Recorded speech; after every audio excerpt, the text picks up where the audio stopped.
Today's video is brought to you by Third Wave Water. Somewhere along the way, home enthusiast coffee brewers sort of lost the plot, and a lot of it comes down to these things. Now, I love these things. They're fantastic tools. I think it is incredible that these things even exist. The problem is not with these. It's how we use them. This is called a refractometer, and all it does really is measure the strength of your coffee. I've got a little bit of coffee here that I brewed earlier, and all you do is you put a few drops on your sensor. You can even do this with a spoon. You press the button and it will take a reading. A little number will pop up on here, and that is your TDS, your number of total dissolved solids. Basically, the percentage of stuff in your coffee that is actually coffee and not just water. You take that number, you combine it with the weight of your final brew and the dose of coffee that you brewed, and you end up with something called an extraction yield, which is basically how much of the physical coffee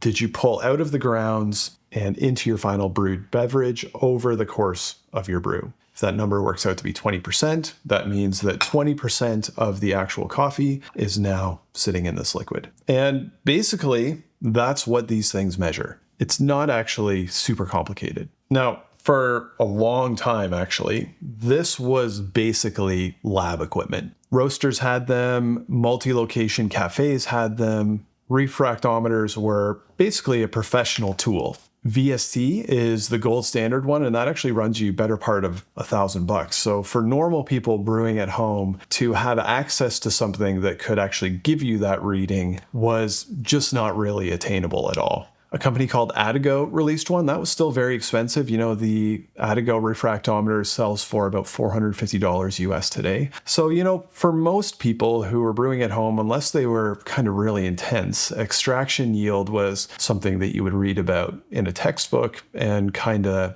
lived there as more or less an abstract concept that you didn't really have access to leverage at home. And then a company called DeFluid showed up. Stands for digitize fluid. Very smart people, background in optics and electronics, and they released a refractometer that was almost shockingly accessible from a price standpoint. Now, they've iterated on that initial one since then. This one is the one that most people end up with now. It's called the R2. It was sent to me by the fine folks at Cafune, and it costs a couple $100.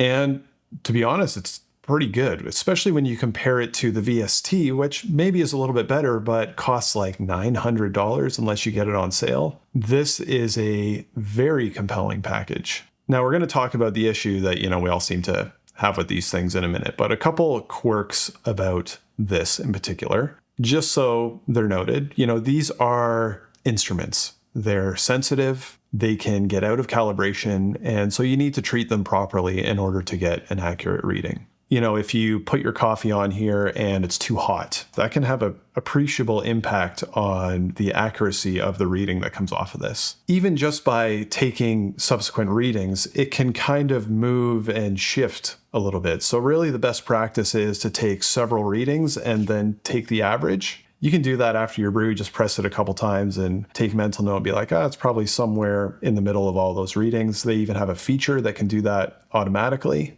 You know, if you really want to take care of this over time, you should clean the little lens there with alcohol wipes. If you don't, again, that can affect your readings. You know, none of that makes it a bad tool, but what you have to bear in mind is that number that pops up there on the screen, you don't always want to take it as gospel. The bottom line with these, though, is the access to this type of tool at this price is really, really incredible and useful for homebrewers. You know, you want to really kind of learn and dial in and try different things with your brew and see what the result is when it comes to actually how much coffee got extracted out of your brew. There is nothing that can really give you the same level of insight that something like this can. And I think that that is good. But that exact dynamic is also the beginning of where we lost the plot with these things. Now, here's the thing with coffee brewing trends. They all come from a good place. You know, somebody tries something, somebody experiments with something, somebody discovers something really cool in the cup, something that they didn't expect. They're able to measure it and share it, and then other people can go and try that. That is a really cool and collaborative thing that can happen between coffee enthusiasts. There was a time several years ago when everybody was all about pushing extraction as high as possible. Right now, very low extraction, high aromatic brews are having a bit of a moment. And honestly, that is one of the things that is really fun about coffee brewing is you try something different, you get a result, you share it with other people, and you grow and you learn together. What seems to always happen, and where we get sidetracked with this stuff, is we read something on the internet. We take that curiosity that comes from a good place, handful of experiments that somebody did, a number that somebody showed on one of these things, and we take those experiments and we turn them into commandments. This is the only way to brew, or this is the best way to brew. And unless I'm hitting a certain number when I brew, I didn't do it right. Push that extraction higher. It's not high enough. Or you extracted it too much. You should be extracting lower if you really want those aromatics to be popping through. And that's where things can kind of take a turn. The curiosity and exploration was never the issue. The extra information was never the issue. It's when we take those things and we get a little bit zealous about them. At that point, it's not trying to find the best result in the cup. It's trying to hit a certain number and feeling like we've done something wrong if we don't hit that number, instead of relying on our taste. Now, this is not actually a new thing in the coffee brewing space. That 18 to 22% number that everybody quotes as kind of the sweet spot for coffee extraction, that actually goes back to the 1950s and a coffee brewing lab at MIT. They ran big panels and gave people different types of brewed coffee to see what they liked. And they found that more or less people tended to prefer coffee brewed in the 18 to 22% range. And for decades and decades and decades, actually, we all just kind of stuck to that number and thought if we're not within that bracket, we're not brewing properly. Whereas in reality, you can get actually great tasting results outside of that bracket. Here's where the refractometer comes into the picture. For all that length of time, all those decades where it was 18 to 22%, TDS, extraction yield, it was all abstract. A few people who had very expensive lab equipment could test and evaluate that. Today, it's actually sitting on your counter. We took a tool that was designed to help us learn and experiment, and we let it define what we were doing instead.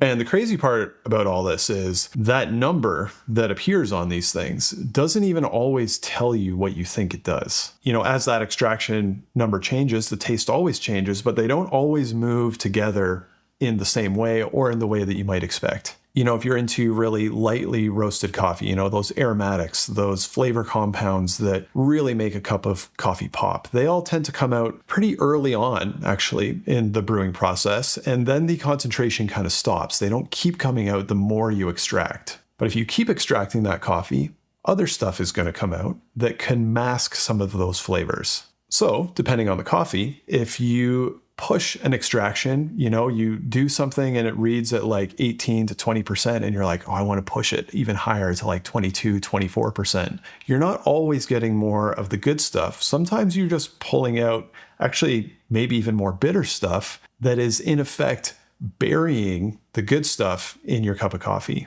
And conversely, some coffees aren't going to present favorably if you only pull out the stuff that comes at the very early end of the brew. Some coffees need that tail end where you're actually extracting them a little bit more in order to achieve a well-rounded and pleasant flavor. Now, on top of that, because the readings on these things can vary a little bit, even dependent on temperature, the R2 has a little temperature reading on here, which is very nice because it will allow you to let your brew cool and make sure you're taking your readings at a consistent temperature that is a lot closer to room temperature. But if somebody doesn't do that, the reading on here can really fluctuate a lot.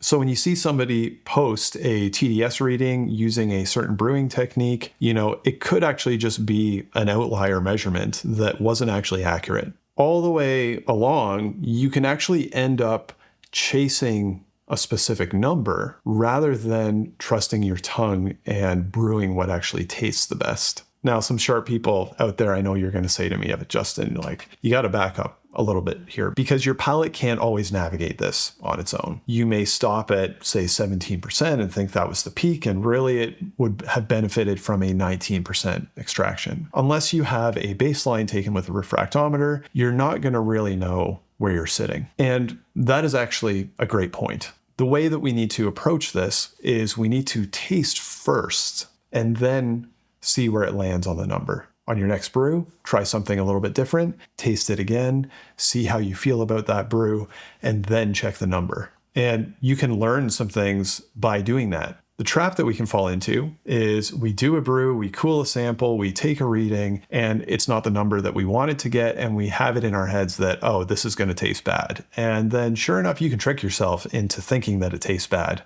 and color results beyond what may actually be real. Now, I'm not anti-refractometer at all. In fact, I think that this is one of the most powerful tools that you can actually have as a home brewer. The key is keeping it rooted as something that helps you learn rather than being this scoreboard that you're kind of a slave to. And there are a couple places where specifically these can do a really good job. And number one is in that experiment use case. You're tasting first, taking a number, then changing something about your brew, tasting it again, seeing how you feel, and then seeing what the result is on the number. Using them that way can help you learn. Job two is actually consistency. And that's actually sort of what these were made for. When you are a cafe with 5 locations across a city, you want to be able to show up and determine whether or not the coffee that you're serving is being brewed to the same strength. And a third use case that I'll throw in is actually troubleshooting. You get a new grinder. Yes, it's going to extract differently, but if you brew and something is tasting really off, then this can tell you if you're really out of whack based on how you like to brew. One other consideration with the R2 specifically is the app that you're supposed to use with it can be a little bit confusing to use, especially at first, and if you're trying to integrate several different products. I think some of the functionality is more complicated maybe than it needs to be. It does get the job done and you get used to it, but also it's nice to be able to just pull a quick reading and then dump it into a more simple calculator as well. You do need to be able to weigh your final beverage. Scales like the Timor Black Mirror Duo can do that on their own, or you can do some math, weigh your carafe, and then weigh it again when you're all done to see what the difference is. But there is one thing that I want to talk about that almost everybody glosses over when it comes to this conversation, and that is water. Third Wave Water is sponsoring this video, and water chemistry is something that really, really plays into this whole conversation. Number one, when you are calibrating these things, you need to do that with distilled water because that is going to give you a pure baseline. And that's because any minerals that are in water are really going to impact how your coffee extracts and tastes. Now, Third Wave Water offers several different mineral compositions that actually change how the coffee brews. They have dark, medium, and light roast. They also have an espresso machine formulation. What you do is you cut one of these open and you add it to distilled water, and it will formulate from a pH and minerality standpoint an ideal coffee brewing water to help your coffee extract as effectively as possible and taste as good as possible. Now, if that seems over the top, you're just going to have to take my word that it actually does taste a lot better. And I'll say, if you've ever had really bad municipal water, you'll know that water can actually taste bad. And since our coffee is 98% water, you want it to be as favorable as possible to go with the coffee that you're brewing. Now, Third Wave Water is giving you 10% off a one-time order when you use my code below. So if you've never tried this stuff, you got to try it out because it makes a huge difference. Moving on from the product specifically, water chemistry, those different minerals that are in different water compositions, actually serve to pull out different compounds in coffee at different rates. Some compounds will pull out more acidity and aromatics. Other compounds will pull out more body and sweetness. All of those things stand outside the actual extraction percentage that will show up on your meter. So you could have 2 different coffees made with 2 different waters that are the exact same extraction percentage and taste a lot different from one another. Now, I think water is a whole other video that I could do. Water chemistry, the different minerals that go into it, and how that impacts the coffee that you make. So if you want that video, let me know in the comments and we can get a little bit more into that topic specifically. Here's where I land with refractometers in particular. They are incredible tools. They are high value tools, but we need to keep them rooted in the right place. They can give you an incredible amount of information to evaluate how a change in how you're brewing affected the coffee that came out on the other end. But you need to trust your tongue first. Taste first, check your number, change a variable, taste again,